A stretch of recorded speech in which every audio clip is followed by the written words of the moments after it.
Hello viewers, আসসালামু আলাইকুম। কেমন আছেন সকলে? আশা করি আলহামদুলিল্লাহ ভালো আছেন। অনেকেই জানি না যে কীভাবে একটি মেসেঞ্জার গ্রুপ খুলতে হয়, তো আপনাদের আজকে দেখাবো কীভাবে সঠিক মেসেঞ্জার গ্রুপ খুলতে হয়। সর্বপ্রথমে আপনি মেসেঞ্জারের উপরে ক্লিক করবেন, তারপরে চলে আসবেন মেসেঞ্জারে, তারপরে কর্নারে আই বাটন আছে, ওই জায়গায় ক্লিক করবেন।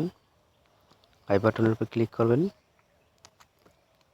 তারপরে গ্রুপ চ্যাট জায়গায় ক্লিক করবেন, তারপর যাদেরকে আপনি গ্রুপে নিতে চান তাদেরকে টিক মার্ক করে দেবেন।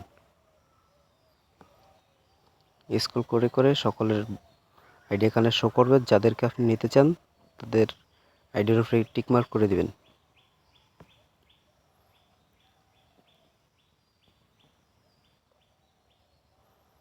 টিক করে সকলের টিক মার্ক করে দিবেন। এবার হয়ে গেলে কারেক্ট, উপরে কারেক্ট আছে জায়গায় ক্লিক করবেন। এবার সোজা গ্রুপ তৈরি হয়ে গেছে। এবার নাম চেঞ্জ, নামে ক্লিক করবেন, তারপর পুরো নামটা ডিলিট করে দেবেন। আপনি দেখানোর জন্য আপনাদেরকে একটি নাম বসিয়ে দেব। নাম দেব বন্ধুমহল। নামটি দেওয়া হয়ে গেছে।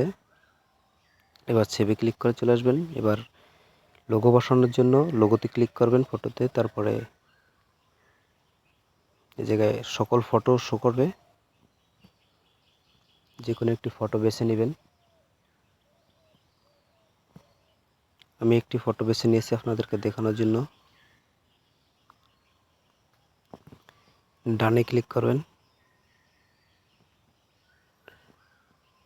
এরপর আপনার সাইজ মতো ফটোটিকে বসিয়ে নেবেন।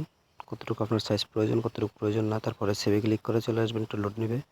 তার ফটো ক্লিক হয়ে ফটো বসানো হয়ে গেছে।